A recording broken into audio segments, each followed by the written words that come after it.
I have no idea what happened in the first half or the second half or the first 3 overtimes. And Rodney Hood came in and played great. It was a hell of a game. I've never been involved in a game like that, regular season or playoff, but it was amazing effort by both teams. Questions?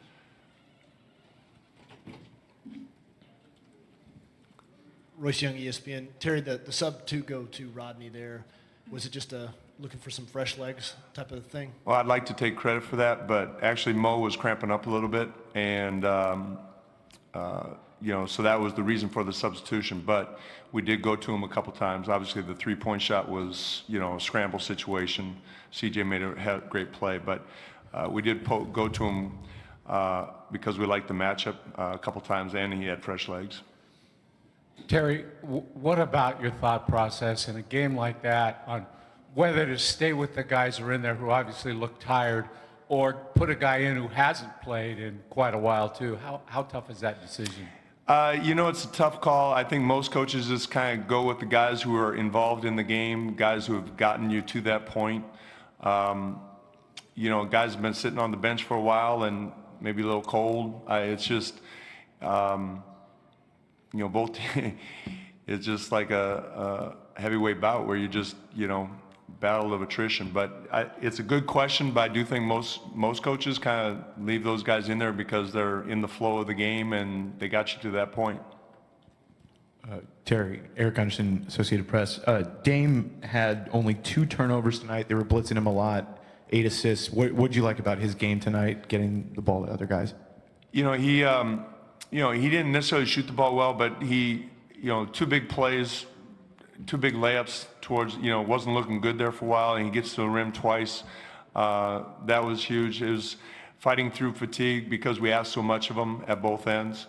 The thing about Dame is you can look at the box score, but his demeanor and the way he leads the team, whether he's shooting the ball well or not, is really important for us. On your right, Coach. Terry, Mike Richmond, NBC Sports Northwest. Can you put into words sort of the emotional release after 4 overtimes to get a win like this? Well, it's, I don't know. It's, I think everybody's pretty tired mentally and physically. You just don't know.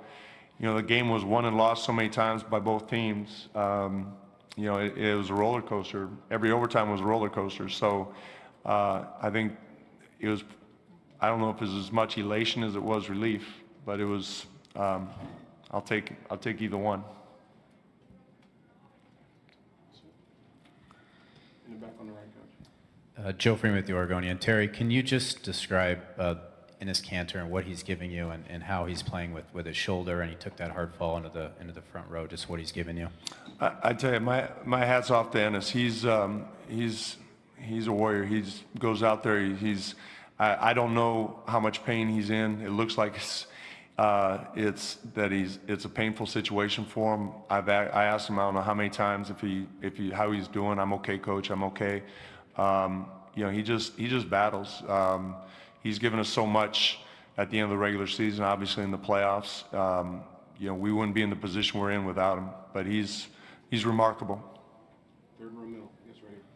Emmanuel Laurent, Basket USA. I wanted to ask you about CJ. Where are you? Is it? Okay. CJ scored 41 points. What did you prefer in his performance tonight? He made some big shots I forget which overtime was, but he hit a 2 and hit a 3. Big, tough shots to make because of the strength it takes to make those shots.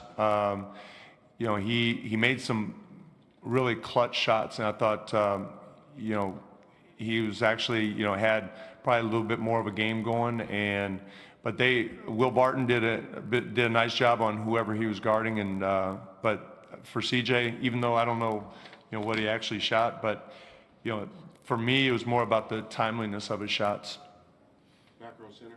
Terry Carey Eggers, Portland Tribune. It may sound crazy with that many points that were scored, but it seemed like it was pretty good defense a lot of the way. What did you think of you guys' defensive effort?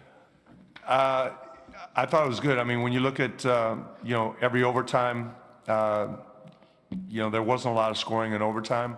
I thought it was a very physical game. Neither team backed down. Everybody was locked in, getting to the point in the series after 3 games where everybody kind of knows what the other team does.